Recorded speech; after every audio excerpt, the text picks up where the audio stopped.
All right, folks, get ready for this deep dive because we're heading deep into the heart of Texas, where myth and reality kind of blur together in a really interesting way. Yeah.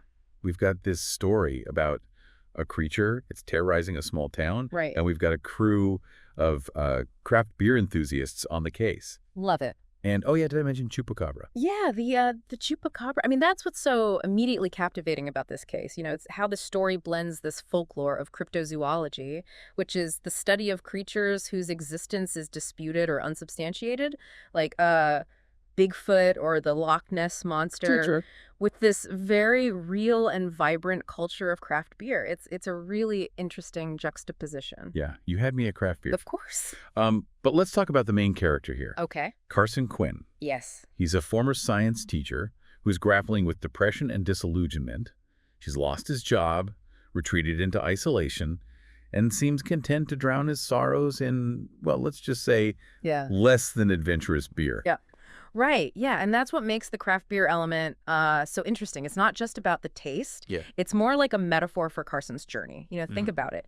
He's stuck in this rut, drinking the same old mass-produced beer, just like he's stuck in this routine of despair. So how does he break free?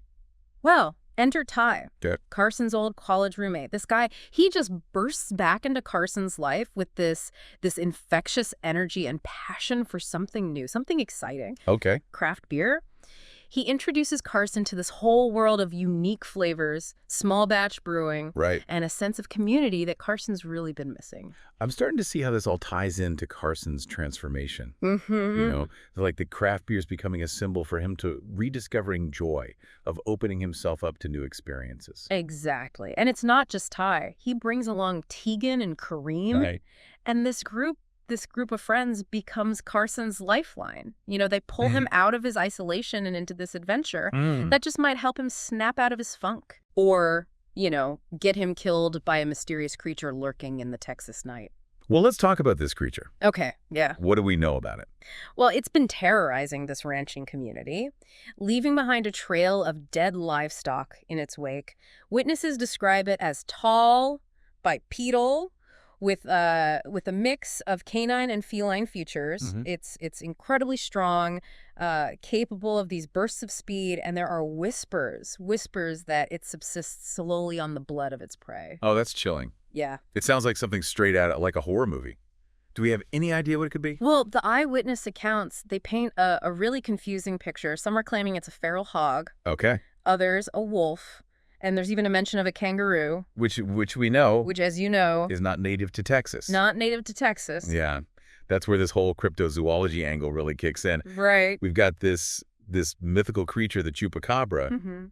And then you got these varied, almost unbelievable descriptions from the people who claim to have seen it. Yeah, and it's that blend of folklore and real-world mystery that draws Carson and his newfound friends into this investigation. Yeah. They're not just trying to solve a crime. Right. They're trying to unravel a myth, separate fact from fiction. Right. And of course, there's this added thrill of potentially encountering something truly extraordinary.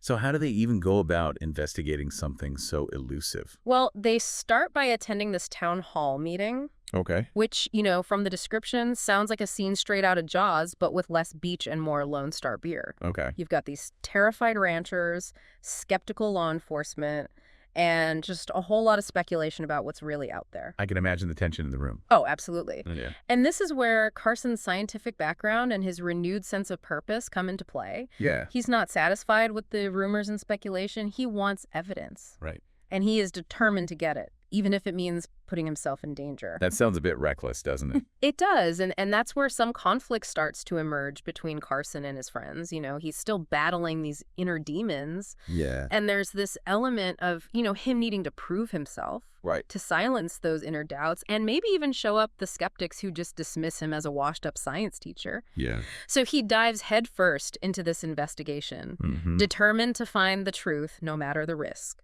So what happens? What happens next? Well, they gear up for a nighttime stakeout, utilizing a mix of traditional tracking methods and modern technology. Think footprints, scat analysis, layered with night vision goggles, thermal cameras, and even a drone for aerial surveillance. Wow, so it's like a high-tech Ghost hunting crew, but for cryptids. Exactly. But this isn't some paranormal reality show. Right. The stakes are high, and during one of these tense nighttime encounters, Mhm. Ty actually gets injured. Oh, wow. It's a stark reminder of the very real danger they're facing. And it highlights that conflict between Carson's recklessness and the concern of his friends. So, they've got this injured friend, the pressure's mounting, and they still haven't caught a glimpse of this elusive creature. What happens next? Well, their persistence pays off. Okay. The creature is eventually killed, and that's where the real mystery begins. Oh, okay. On the edge of my seat. Yeah. What did they find? Was it the legendary Chupacabra? Not quite. Okay. They bring in Sophie, Okay. a lab assistant from the town hall meeting, to analyze the remains. Right. And after careful examination and DNA testing, she makes a startling discovery. It's a hyena. A hyena. Huh. But those aren't native to Texas, are they? Nope. And that's what makes this discovery so compelling. Yeah. It challenges our preconceived notions about what's possible, about the creatures we think we know, Yeah. and raises a whole host of new questions. So we got this unexpected twist. This real-world animal behind this mythical creature. And a group of friends bonded by craft beer and a shared sense of adventure. Before we jump into part 2, I'm curious to know your thoughts on what all of this means for Carson's journey. It seems like the thrill of the hunt, the camaraderie of his newfound friends, and maybe even a few craft beers along the way Yeah. have really started to chip away at his depression. He's engaging with the world again, he's taking risks, and maybe, just maybe, rediscovering a part of himself that had been lost. And we can't forget the beer. I mean, it's not just a backdrop to this adventure. Right. It's a catalyst for connection, Yes. a symbol of celebration, Absolutely. and just a reminder that even in the face of fear and uncertainty, there's always room for a good brew. Now stay tuned for part 2, where we'll dive deeper into the identity of this creature, the role of craft beer in the story, and what this all means for our understanding of cryptozoology.